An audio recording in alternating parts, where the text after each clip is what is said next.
Je m'appelle Flavien, je suis éducateur à la Mas de Kourou. J'interviens auprès de résidents qui ont diverses pathologies et des résidents qui sont très autonomes, d'autres résidents qui sont beaucoup moins autonomes. Cette autonomie-là, en fait, finalement, c'est notre force et notre richesse aussi, puisque la Mas, par son accompagnement, par sa spécialité aussi, le permet et nous permet en fait de nous ouvrir vers l'extérieur au maximum, en fait, puisque notre but, en suivant en même temps les valeurs du groupe SOS, c'est de s'ouvrir à l'extérieur, de proposer le maximum d'activités, puisque notre rôle en tant qu'éducateur, c'est ça, c'est les projets de vie, les plannings, les activités, qu'elles soient éducatives ou d'animation.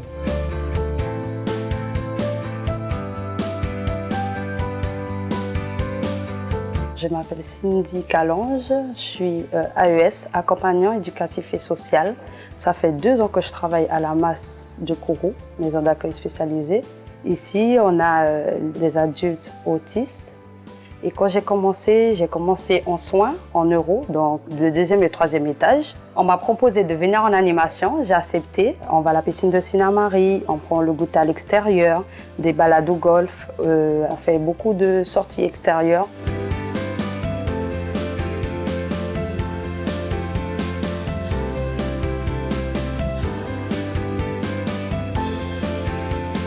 Une spécificité de l'accompagnement de la Mas de Kourou, c'est la fonction de rétablissement en fait, qui permet à des pères aidants, c'est-à-dire des personnes qui ont traversé les mêmes difficultés que nos résidents, de venir proposer leur aide, aider nos résidents finalement en fait, à aller plus loin dans leur propre projet de vie et également de permettre aux personnes qui viennent les aider d'être acteurs aussi dans l'accompagnement de ces résidents.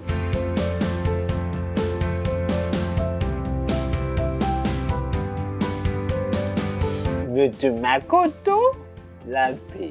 T'habites à la mat, mais t'es PIT à la mat. T'es comme ma méthode la mat. L'équipe est bien, mais t'es tout père.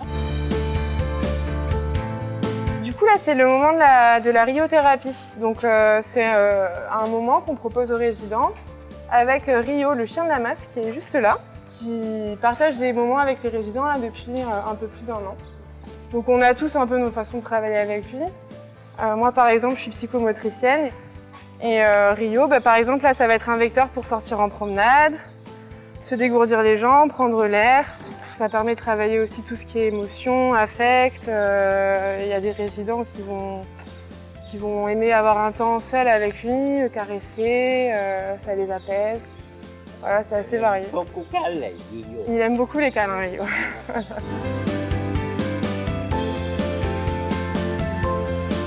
Je suis parent d'un des résidents, un gamin de 25 ans, Anthony, qui est trisomique 21, avec quelques traits bien marqués autistiques.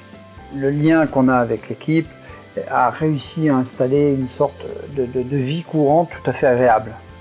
Alors le premier atout de l'établissement, je pense pouvoir dire assez objectivement que c'est l'équipe.